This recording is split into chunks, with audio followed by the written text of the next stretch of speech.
હાલ સમગ્ર દેશમાં ધામધૂમપૂર્વક ગણપતિ મહોત્સવ ઉજવાઈ રહ્યો છે। અમદાવાદમાં પણ કોર્પોરેટ ઓફિસમાં ઠેર ઠેર ગણપતિજીની ભક્તિભાવપૂર્વક આરતી થઈ રહી છે।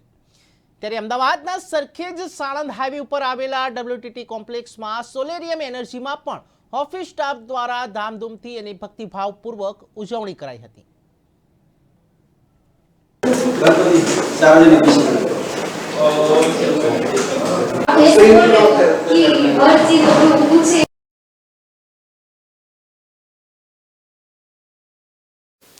હેલો ફ્રેન્ડ્સ, હું છું કુમાર ને આપ જોઈ રહ્યા છો ન્યૂઝ ફોર ઇન્ડિયા।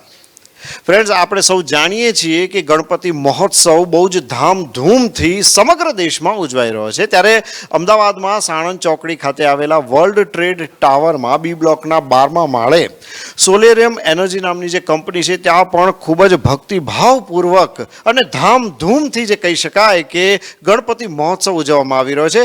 આપણી સાથે જોડાયા છે સોલેરિયમ એનર્જીના જિગ્નેશભાઈ શાહ કે જેઓ હાલ સિનિયર મેનેજર છે અહીંયા, અને એમની સાથે વાત કરીએ। સર, આપ જે આ ગણપતિની સ્થાપના થઈ છે, દર વર્ષે આપ આ સ્થાપના કરો છો? હા જી, દર વર્ષે અમે સ્થાપના કરીએ છીએ। ગયા વર્ષે અમે આ ઓફિસમાં શિફ્ટ થયા હતા, એટલે ગયા વર્ષે ને આ વર્ષે અને પછી આવતા બધા જ વર્ષમાં અમે સ્થાપના કરીશું, એ અમારી ઈચ્છા છે।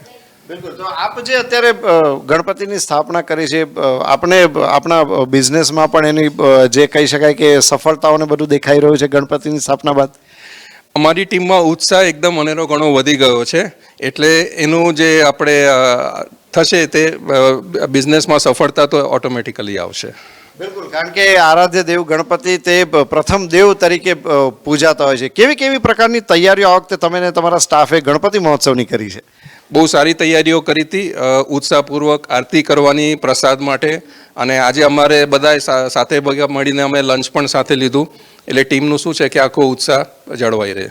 બિલકુલ। તો આપણી સાથે જોડાયા હતા જિગ્નેશભાઈ શાહ કે જેમણે વાત કરી કે ભાઈ કંપનીમાં પ્રથમ આરાધ્ય દેવ ગણપતિજીની તેમણે સ્થાપના કરી છે, અને આપણે સૌ જાણીએ છીએ કે ગણપતિનું જ્યારે સૌથી પહેલાં નામ લેવાતું હોય ત્યારે સફળતાના શિખરો વ્યક્તિ સર કરતો હોય છે। કેમેરા પર્સન હરીશ પારકર સાથે Kumar Barot, news four India, Ahmedabad.